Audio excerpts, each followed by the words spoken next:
Professeur Albani, merci d'être avec nous aujourd'hui. Vous êtes un spécialiste reconnu en paléontologie, géologie. Vos recherches nous permettent de mieux comprendre l'évolution du vivant. Vous avez notamment contribué à des découvertes majeures sur les premières formes de vie complexes. Donc avant de rentrer dans les détails de vos travaux récents, j'aimerais d'abord en savoir en plus sur votre parcours. Qu'est-ce qui vous a amené à vous intéresser à ces questions fondamentales sur l'origine et l'évolution de la vie? Alors, mon parcours est... Merci d'abord pour l'invitation, c'est très gentil de votre part. Alors, mon parcours est un parcours simple, entre guillemets, d'universitaire. J'ai commencé mes premiers pas ici au Maroc, à Marrakech. Je suis natif de Marrakech. Et après,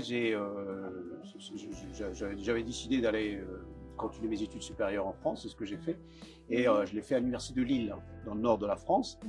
Et après un master, de licence, master, doctorat, j'ai fait ce qu'on appelle une formation postdoctorale au nord de l'Allemagne, à Kiel. Et puis par la suite, j'étais recruté enseignant-chercheur, puis professeur à l'université de Poitiers. Très belle université, très ancienne, et qui se situe entre, parce que je le dis, parce que les gens ils connaissent pas trop, entre Paris et Bordeaux. Et c'est la deuxième ou plus vieille université de France. Donc elle est 431, c'est quand même assez ancien. Et donc voilà. Alors qu'est-ce qui m'a poussé à s'intéresser à ces problématiques-là? D'abord un peu de mon background, c'est-à-dire ma formation initiale, c'est comprendre les conditions de vie ancienne, parce que toujours on parle du futur, on parle de ce qui va nous arriver avec tous les changements qui sont en cours, etc. Mais pour mieux appréhender ça, il faut comprendre ce qui s'est passé dans les temps anciens. Alors moi, les temps anciens, pour moi, ça va jusqu'au milliard. Et donc, j'ai ce côté enquêteur. Est-ce que c'est dû au fait que mon père était policier? J'en sais rien. Mais j'aime bien mener des enquêtes pour comprendre ce qui s'est passé dans le passé. Et donc, il se trouve que j'ai commencé à travailler sur d'ailleurs, sur mon terrain de test, c'était au Maroc, dans la région de Tarfaya. Et donc, je voulais comprendre, il y a, on va dire, une centaine de millions d'années, ce qui s'est passé. Et alors, alors, je ne sais pas si on peut appeler ça hasard, j'en sais rien, mais un jour, j'ai reçu un appel téléphonique de l'ambassade de France au Gabon qui me dit, écoute, on a un gros projet ici sur des terrains très anciens, 2 milliards d'années, 2 milliards 100 millions. Est-ce que vous pouvez venir travailler ici? On vous aidera avec des petits moyens, machin. Bon, au début, je dis, 2 milliards, c'est vieux, qu'est-ce qu'on va trouver? Et donc, finalement, j'ai accepté, je suis allé là-bas, et je suis allé pour faire juste de la géologie simple. Je ne cherchais absolument rien dans le registre des origines de la vie, parce qu'à 2 milliards d'années, normalement, il est censé y avoir rien du tout. C'est écrit, Voilà, on a toujours lu dans tous les livres que la vie multicellulaire, la complexité de la vie démarre à 500 ou 600 millions d'années. Alors, ouais, comment voulez-vous, moi, un petit chercheur, on va dire, d'une petite université, mais une grande dans son importance. Donc si vous voulez, et puis c'est là où le travail, le hasard, entre guillemets, nous a permis de trouver ces formes de vie, et c'est parti comme ça, ma passion pour les origines de la vie est partie à partir de ce moment-là. Voilà, tout simplement.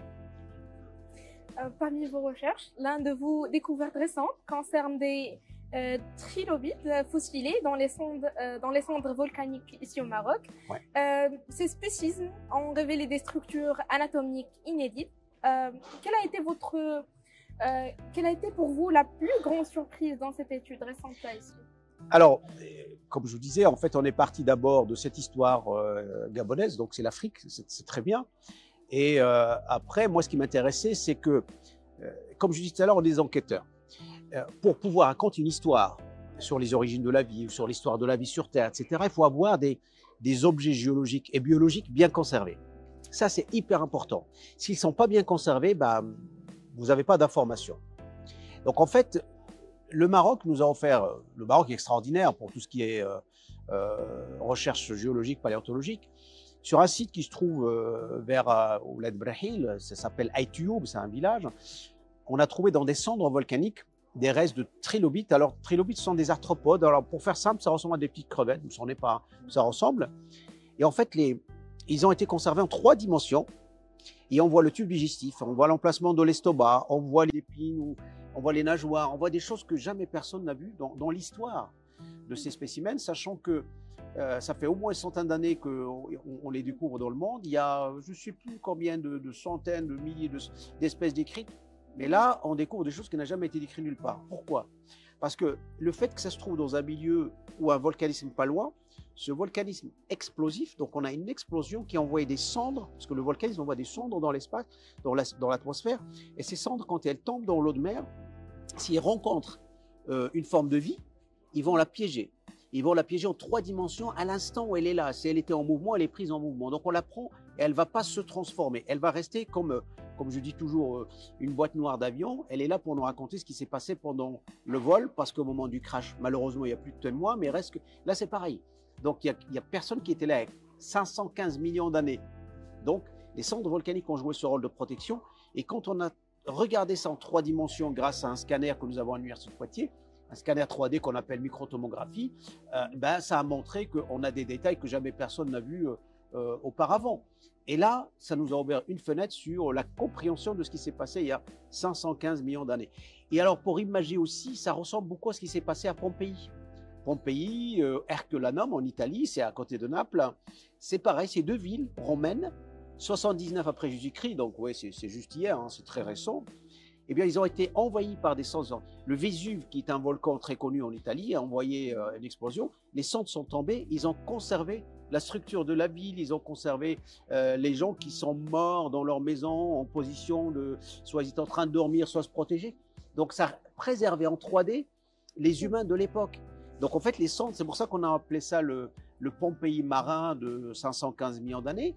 C'est parce que les cendres volcaniques ont joué ce rôle de protection. Et donc, le Maroc est le seul monde aujourd'hui à montrer des spécimens de ces organismes qu'on appelle trilobites, qui sont en 3 dimensions et avec autant de détails. On voit le tube digestif, vous vous rendez compte, hein. On voit la lèvre inférieure. C'est des trucs de fou et ils font à peine 2 cm. C'est extraordinaire, hein. C'est extraordinaire. Quelle découverte ici dans notre cher pays. Ah, oui. Ces découvertes s'inscrivent dans une exploration plus large de l'évolution de la vie sur Terre. Plus généralement, en quoi les fossiles découverts au Maroc nous aident-ils à mieux comprendre la transition vers la forme de vie complexe qu'on voit maintenant? Si vous voulez, le Maroc, il joue un rôle important dans la découverte des objets biologiques qui sont très bien conservés. Mais il y a d'autres pays aussi où on peut trouver des choses qui sont en très bon état de conservation et peuvent nous raconter une histoire sur la complexité du vivant et l'émergence de la vie complexe. Alors, juste pour clarifier les choses, ça veut dire quoi une vie complexe? Ça veut dire qu'on passe d'un stade, on va dire, unicellulaire, parce que la vie sur Terre a émergé la première fois sous forme de bactéries, donc unicellulaire. Et à un moment, on va passer au pluricellulaire. Ça va se passer à un moment où il y a un changement au niveau de l'écosystème terrestre avec l'arrivée d'un élément nouveau que la vie ne connaissait pas il y a environ 2,3, 2,4 milliards d'années, c'est l'oxygène. Cet oxygène dont on a besoin pour respirer n'existait pas avant sur Terre. Donc quand il arrive, il va jouer un rôle moteur dans le développement de la machinerie biologique, du vivant, pour que la cellule commence à se poser des questions, dois-je coopérer avec ma voisine? Et d'abord, sortir aussi du stade bactérie. On n'est pas des bactéries, hein. Mais je veux dire, pour passer de la bactérie à la cellule qu'on appelle avec un terme un peu, un jargon biologique, eucaryote, c'est-à-dire nous, avec un noyau, mitochondries, etc., ça doit se faire. Et ça se fait à la période où l'oxygène devient abondant sur Terre, autour de 2 milliards d'années, on va dire. Et quand on va passer au stade bactéries, on quitte les bactéries, on arrive vers les cellules qui nous composent, eh bien les cellules vont coopérer. Et là, on rentre dans la multicellularité, et cette multicellularité va se complexifier. Puis, au fur et à mesure où l'environnement devient favorable, la vie va passer de l'uni au pluricellulaire, et quand on est dans le pluricellulaire, ce pluricellulaire, il va former une forme A, une forme B, une forme C. On a des formes planctoniques qui flottent dans l'eau, d'autres qui vont être en mouvement dans le sédiment. Je vous invite à la conférence cet après-midi. Bien sûr. Donc, voilà. Donc en fait, cette complexification de la vie, elle se fait en lien, moi j'y crois, hein, en lien absolument étroit avec les changements environnementaux qui sont opérés dans le système à cette époque-là, avec l'arrivée de l'oxygène et des éléments nutritifs. Donc le Maroc est une véritable mine d'or pour les paléontologies, mais cela pose aussi des enjeux de présentation, de préservation. Ah oui. Vous avez souvent alerté sur la nécessité de protéger ce patrimoine. Quelles solutions pourraient être envisagées pour équilibrer préservation scientifique et exploitation économique de ces fossiles-là?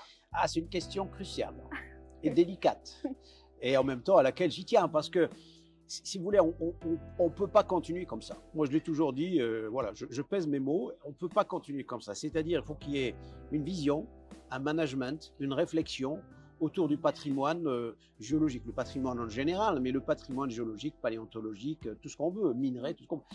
Aujourd'hui, il n'y a pas de vision autour de ça qui est claire. Il faudrait qu'on réfléchisse à ça pour trouver un moyen, pour permettre à la recherche scientifique de se développer et permettre aux chercheurs marocains et internationaux de pouvoir coopérer tout en préservant ce patrimoine. Parce qu'il n'y a pas plus facile que dévaster, massacrer un site qui est d'une importance capitale, et dans lequel on va trouver par exemple des spécimens qui sont uniques au monde, au dire de tous les médias du monde entier. Donc si on n'a pas une réflexion qui est menée à très haut niveau avec qui le souhaitent, eh bien malheureusement, notre patrimoine, quand je dis nôtre, c'est le patrimoine des Marocains bien entendu, mais pas que, c'est mondial. C'est un patrimoine, ça peut être même un patrimoine mondial de l'humanité via l'UNESCO. Vous vous rendez compte, on n'a pas ici au Maroc un seul site qui est classé patrimoine mondial de l'UNESCO, je parle des sites paléontologiques et géologiques. Alors qu'ailleurs, il y en a. Et comment est-ce possible dans un pays qui est considéré, comme on utilise toujours ce terme, le paradis des géologues? Mais attention, il faut qu'on fasse gaffe, parce que paradis des géologues, ok, mais si on continue comme ça, sans vision, sans réflexion, sans management de la recherche dans un bon sens, ça va être un désastre, parce que tout ce qui est important va disparaître, soit par pillage, soit par exportation illégale, soit par...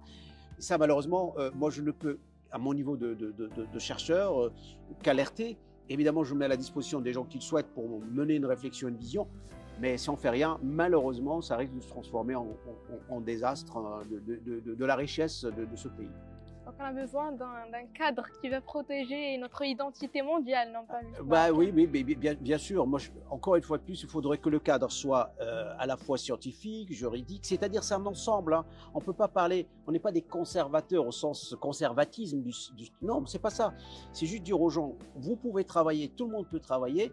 Et il y a une réflexion sur les thématiques de recherche qu'on va mener avec des étudiants, avec des doctorants, avec des thématiques nouvelles, novatrices, mais sur des sites qui sont en bon état de préservation. Et tout ce qui doit partir et tout ce qui doit se faire dans un cadre, et tout ce qui part doit revenir. Point barre, c'est tout. Parce qu'il y a ce qui part légalement, et il y a ce qui revient, il y a beaucoup qui ne revient pas. Donc à partir d'un certain moment, si on ne mène pas une réflexion là-dessus, c'est un pillage. Et je pense que le Maroc est le premier à perdre, mais pas que. L'Afrique, moi j'ai fait une exposition à Rabat l'année dernière, l'Afrique berceau des origines de la vie, mais aussi le monde entier, la communauté scientifique dont je fais partie. Donc on se doit aujourd'hui de traiter cette question cruciale, sinon malheureusement, pardon, je vais utiliser un terme un peu fort, on va à la catastrophe. Merci beaucoup, professeur El-Bani, pour cet éclairage passionnant. Merci à Vos vous. recherches nous rappellent à quel point il est essentiel de mieux comprendre notre passé pour appréhender l'avenir. Je vous rencontre cet après-midi, Inch'Allah, pendant la session de la chaire. Et merci beaucoup. Merci à vous.